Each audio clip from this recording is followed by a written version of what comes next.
Welcome to the Science Fair Computer Workshop Part 1, Learn to Create Eye-Catching Projects, presented by Librarian Seniors Salena and Holly, and Librarian Youth Services Carla at the Broward County Main Library.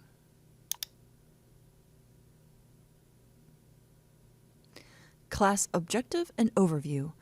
Learn to create eye-catching science fair projects with Microsoft PowerPoint, best for children and teens, ages 7 to 16 years of age. Parents and caregivers are welcome to participate.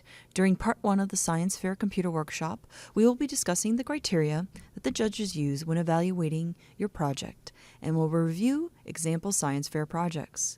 While in Part 2 of the Science Fair Computer Workshop, we will show you how to create the science fair project utilizing the Microsoft PowerPoint software. This project contains STEAM elements: science, technology, engineering, the arts, and mathematics.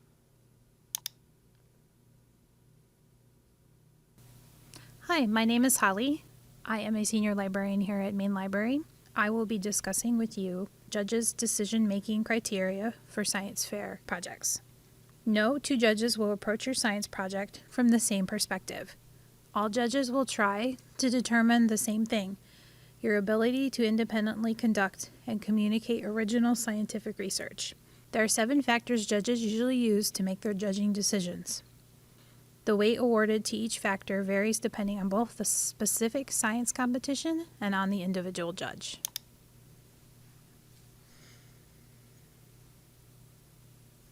The 7 factors used in judging science fairs. The first factor is creativity and originality. What are the judges trying to determine? Is this work novel? Is your work creative? Does your work have originality? Factor number 2 is scientific thought and engineering process. What are the judges trying to determine? Did the student understand the specific method and apply it the correct way? Factor number 3, background information and thoroughness. What are the judges trying to determine? Does the student understand what was done previously in the field?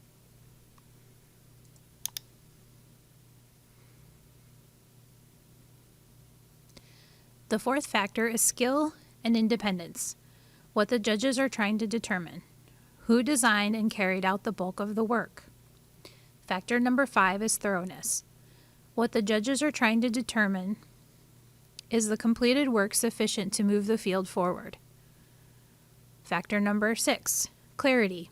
What the judges are trying to determine: can the student clearly and easily discuss all aspects of his or her project? Factor number 7 is teamwork. This is only applicable to team science projects. What the judges are trying to determine is, was each team member fully involved in the project? Did each member understand all aspects of the science project?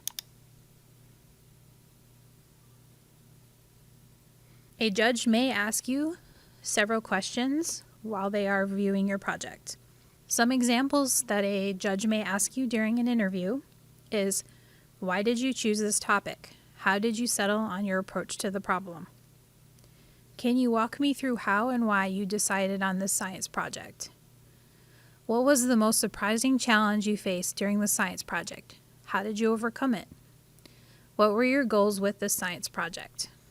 If your science project had shown a different result than what you were expecting, what would you have done? What did you learn working as a team?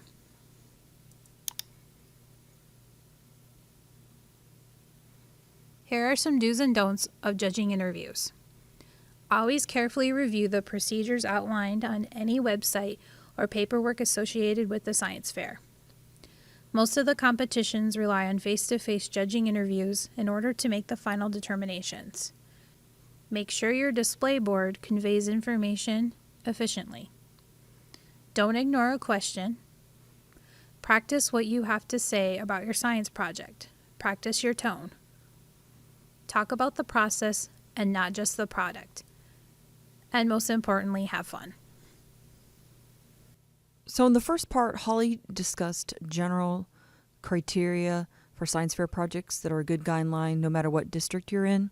But if you're in the Broward County district, There are some more specific science fair judging guidelines that you might want to consider. These slides were created by Carla, a youth services librarian at Broward County Main Library, and they are presented by Salena, senior librarian. So your project display is worth 10 points of your overall score.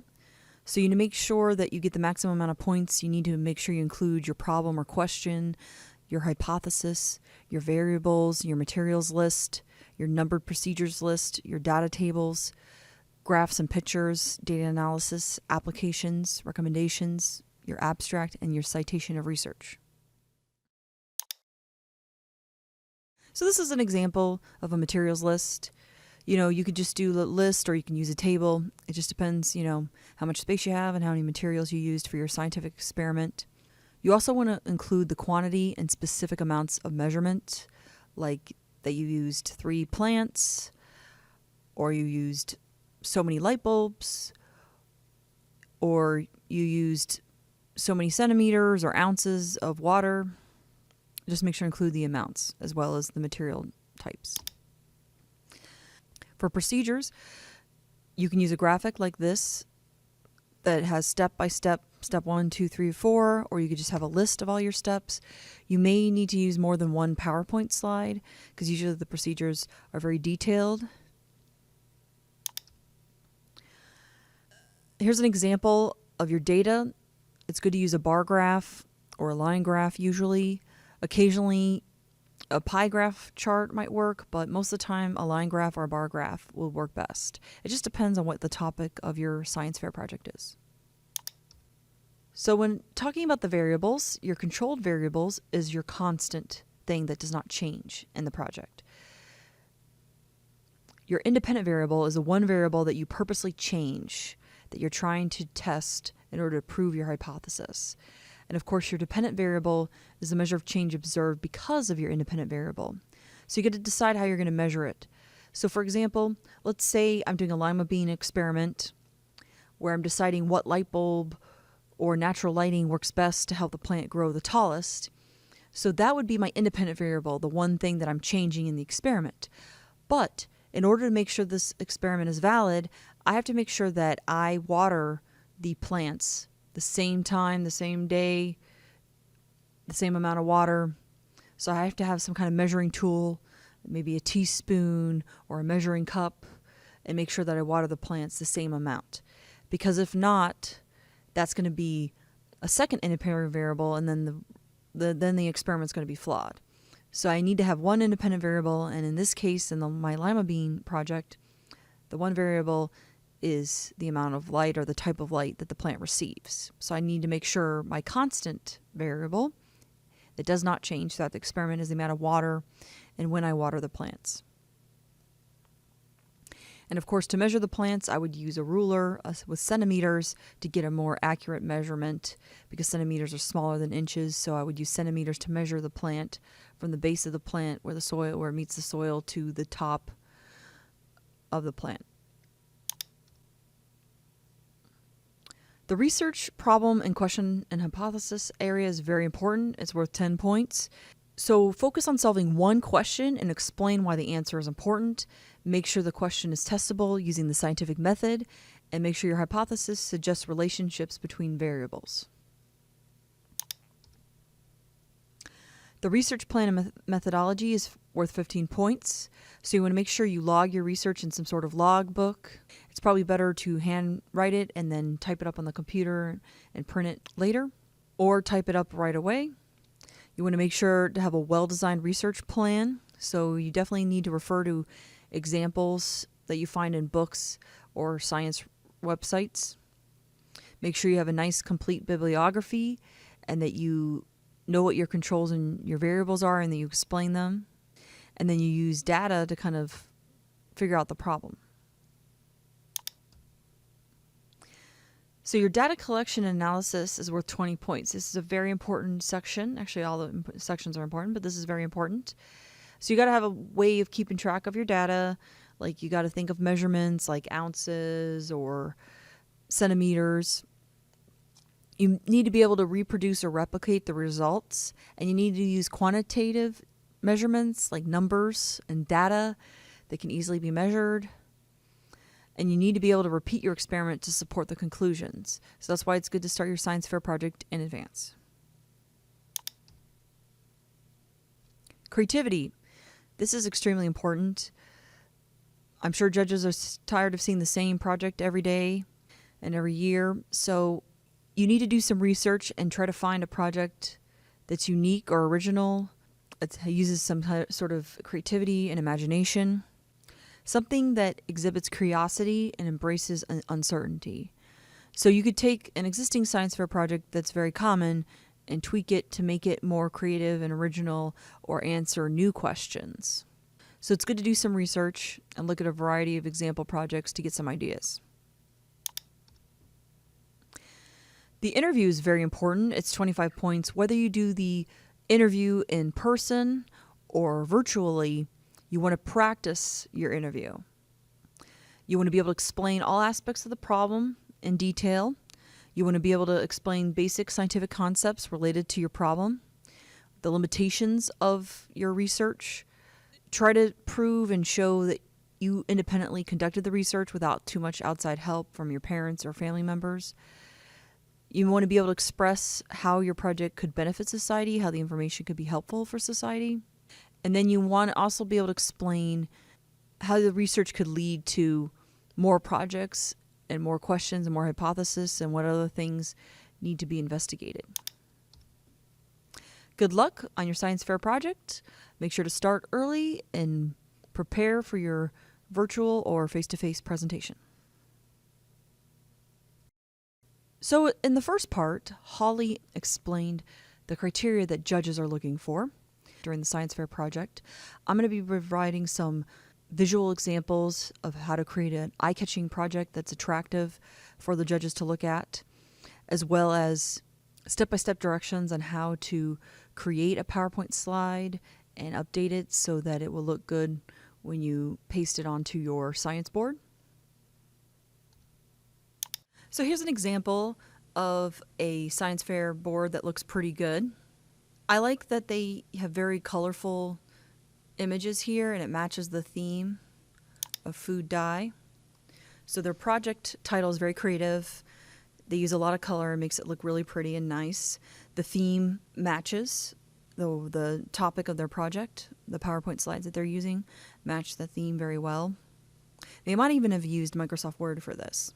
The one thing I do see as a weakness is that they used a lot of yellow font, and yellow font is difficult to read. It would be good if maybe they put a black outline around the yellow font to make it easier to read. But other than that, it actually looks like a really pretty, attractive project there, and they have some really good photos. So it's an example of a good science fair project. Project example 2, Flower Power. I really like the title. It very much meets with the theme of their science fair project. It's very colorful and everything matches really well. The photos could be maybe a little bit bigger. The photos they took definitely need to be a little bit bigger. They're a little not so clear in this photo.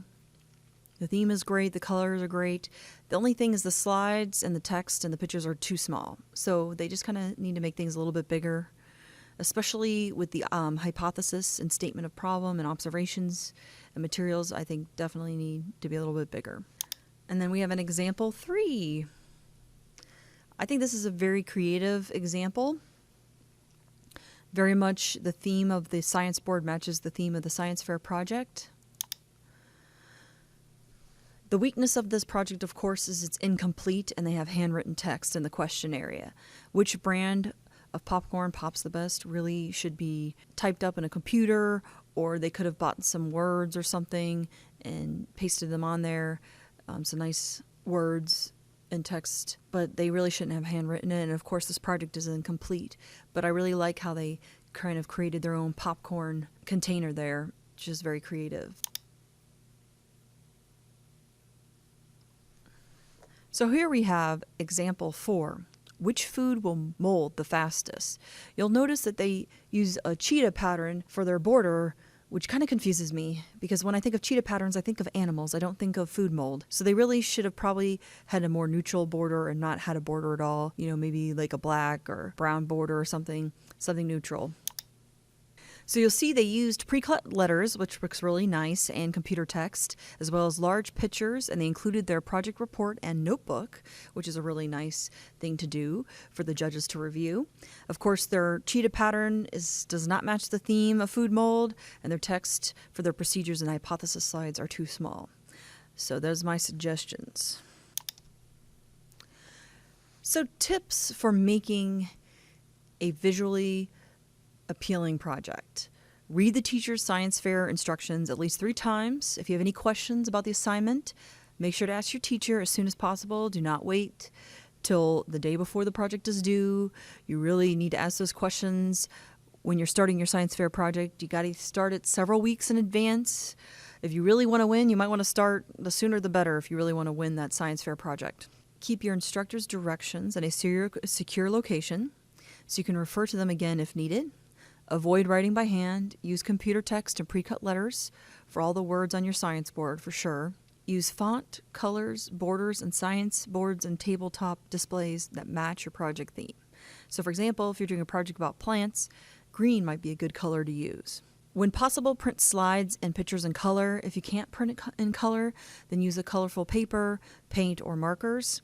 Use large fonts and bold text for project titles. Avoid yellow and light font colors unless there's a dark line or border surrounding the text, because light colors are too difficult for a lot of people to read. Also too, make sure your teacher isn't colorblind. If your teacher's colorblind, you might want to get some feedback on what colors you might want to avoid or that are good for you to use. Research resources. To locate physical books, visit our library website, broward.org/library. Select the login option. So you'll see when you're on the library homepage, there's a little person icon in the top right corner. You would select that, and then you would log in with your library card number and PIN number. And then in the search box below, you would type science fair or science projects, and then you would get a list of book results, and then you could place holds on those books and pick them up at a specific branch that is close to your home. If you have an all-access physical library card. If you do not have a physical library card, you'll need to call your local branch and see about how you can apply for an all-access physical library card to check out physical books. So this process won't work if you have an online library card. It only works if you have a physical library card or an all-access library account. Many science fair books will be listed under the following call number areas: the 500s, the 507s, the 520s, the 530s, the 540s, the 600s, etc. So in the science and technology area is where you'll find them.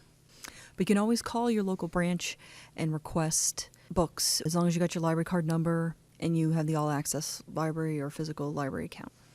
If not, you're just going to have to go through the application process and prove your Broward County residency, that you're either a student or you work here or you live in Broward County. Now, if you're looking for online resources like ebooks, then you're going to want to go to the research option instead, or online resources. Either option is good to find resources related to your science fair project if you need some research information. Usually teachers require you to have multiple sources for your science fair project. To locate journal and magazine articles, visit broward.org/library and select online resources or research, and then select health and science. And then click on one of the resources below. Scholastic Go is probably your best option to try first. It contains articles, an English dictionary, videos, and atlases of the world and the United States. It's a really great resource for K-12 students. Interactive Science contains videos, images, and 3D models. So if you needed a picture of a plant cell or anatomy of a plant or an animal, this would be a great resource, or even anatomy of the human body. This would be a great resource to try. That's Interactive Science. Ebooks, your best bet is Access 360. So when you visit our library website, you again could select eMedia or online resources and research, and then select ebooks, music, movies, and Access 360. From the list of ebook databases. Access 360 has our largest collection of books for children and teens. We also have free online tutoring for grades K through 12, college and adult learners. Assistance available daily from 11 a.m. to almost midnight. They also have tutoring available in Spanish. You can access it on your desktop or your mobile app So you can use the Apple or Android BrainFuse app to access the tutoring. But if possible, I would recommend using a tablet or a laptop since the screen is bigger. If you want the full version with all the tutoring bells and whistles, it's best to go through the BrainFuse website that the library has, our Broward County BrainFuse website. The mobile app does have some features for tutoring, but just not as many. But I really love the website version more than the mobile app. So I recommend checking out the BrainFuse Help Now website because it has a lot of resources that aren't available on the app. There's also the online resources for students K through 12. What's great about this resource is you'll see it has encyclopedias, history, social studies, learning resources, magazines and newspapers, research and science. So you'll see the Interactive and Scholastic Go are listed there, but they also have biography, InfoTrack Student Edition, Literature Resource Center. So there's a lot of really great resources here for students in grades K through 12. And then you'll see they have more stuff about different ebook options available to you and articles if you need more articles like InfoTrack Student Edition.